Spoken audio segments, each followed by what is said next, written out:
Woodley. Let's talk about an actual fight that's happening here. He's going to be taking on Gilbert, what Colby so affectionately calls him, Gilbert Burns.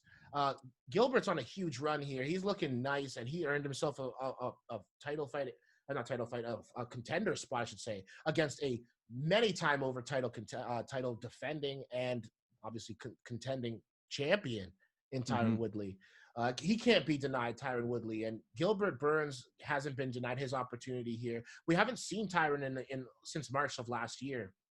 So very interested to see how this pans out here. But I love that he took some time off in Thailand. I think he's going to come back with a ruthless aggression. Really been that long? Yes, it has been since he lost. And so Tyron's been out for upwards of 14, 15 months now. He's making his return. After going to Thailand, he said he went and found his primal mode.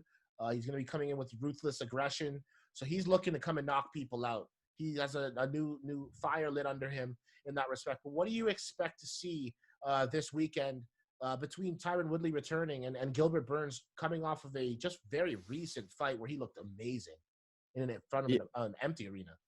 Yeah, well, for me, I think I hadn't realized that it had been that long since Woodley lost the belt, right? Because that was his last fight against. But we have to remember the last time he went for 400 plus days without fighting, he fought against Lawler in his return fight and became a world champ, right? So maybe this rest, did him some good. But he's on the back. He's 38 and he still looks absolutely like a freaking Mr. Olympia. He's so ridiculously jacked in absurd shape. I think Tyron Woodley, because of how hated he was and for the wrong reasons when he was champion, I think he never got the respect that he probably deserved as champion. Definitely did not, no. Disproportionate. So I actually think it would be disrespectful to former champion Tyron Woodley, whose worst fight of his career put over Usman, and say that Gilbert Burns is going to win. Because honestly, Colby Covington was right when he said, who knows anything about Gilbert Burns? And that's kind of what Tyron Woodley's had to go through his entire life, where he couldn't get fights for the longest time, right? Until he was the champ. And then he fought realistically terrible stylistic matchups, which led to very boring fights. He said, give me a freestyle fighter and watch what I do to him. Gilbert Burns just knocked out Damian Maia, right? Yeah. Okay. Big congrats, bro. I think now he's going to fight a very, very explosive game. There's a huge jump. Hungry Tyron Woodley, who, his jiu-jitsu is really good, or good enough. He's a high-level brown belt, right? I think he'll be able to defend any takedowns that Gilbert Burns is going to shoot. And on the feet, I can't imagine Tyron Woodley getting outboxed by Gilbert Burns. So I would say, without hesitation, Tyron Woodley is going to knock him out. And anything less, and I know my predictions are often wrong, anything less would legitimately shock me. Am I sleeping on Gilbert Burns? Maybe. Honestly, but I think this is a pretty fair assessment of this fight. 100%. I have to agree with you. I mean, Gilbert Burns is putting in work. He's ranked just over top of Damian Maia at number 6, and Stephen Wonderboy Thompson. But I would go and look at someone like a Michael Chiesa and be like, that's more of a challenge for someone like a Tyron Woodley. I just, at least stylistically, right? Chiesa's looked like he's grown into his body from I don't know how he was making lightweight before at his size. Yeah, he looks like a proper welterweight. And he's grappled. Did you see him flowing last time on top of the man? So obviously that would try to be kept standing, and Tyron can keep it standing all day. So you'd run into the same issue. So if I'm looking at Michael Chiesa versus Gilbert Burns, and be like, I don't know who I got, but I'm looking at both of them against Tyron Woodley. I'm like, what are you doing? Kind of a bad matchup. No, it's just, what are you going to do to him? I don't know. I'd be legitimately shocked as well.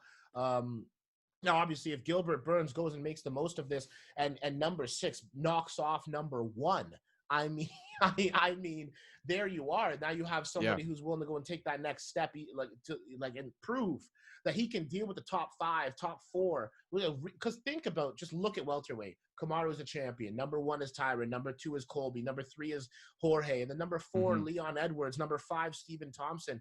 I don't even know if Gilbert Burns is going to go in against Leon Edwards or Stephen Wonderboy Thompson or Jorge or Colby or any of these guys. He might be where he's going to be until he proves that he gets into that next upper echelon of the top 5 contenders in the world.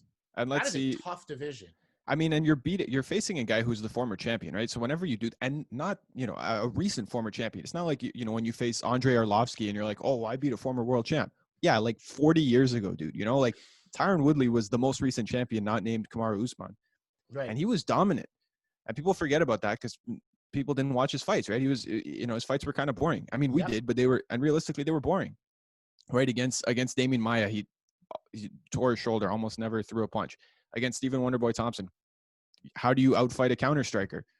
You don't throw, right? You don't throw. So, and then when he fought against Usman, it's like he didn't show up. He said he was distracted. So I think a fully focused and hungry Tyron Woodley, the last time we got that, we saw him defending his belt and knocking out Darren Till, let's not forget, or submitting Darren Till, but after a ridiculous, ruthless shot.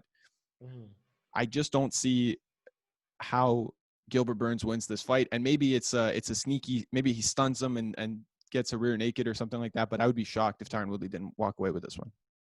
100%. It would be a huge upset, and for good reason. I mean, Gilbert Burns, he had a great performance against Damian Maia, as we've already said a few times. But I just don't see a 44% striking accuracy being the difference maker here against someone who can counterpunch and throw overhand rights the way that Tyron Woodley can. So let us know in the comment section below if you disagree. Honestly, I expect our Brazilian fan base to go and chime in right here and start speaking up for Gilbert Burns, and rightfully so. Let us know what you think, and that concludes round number 4.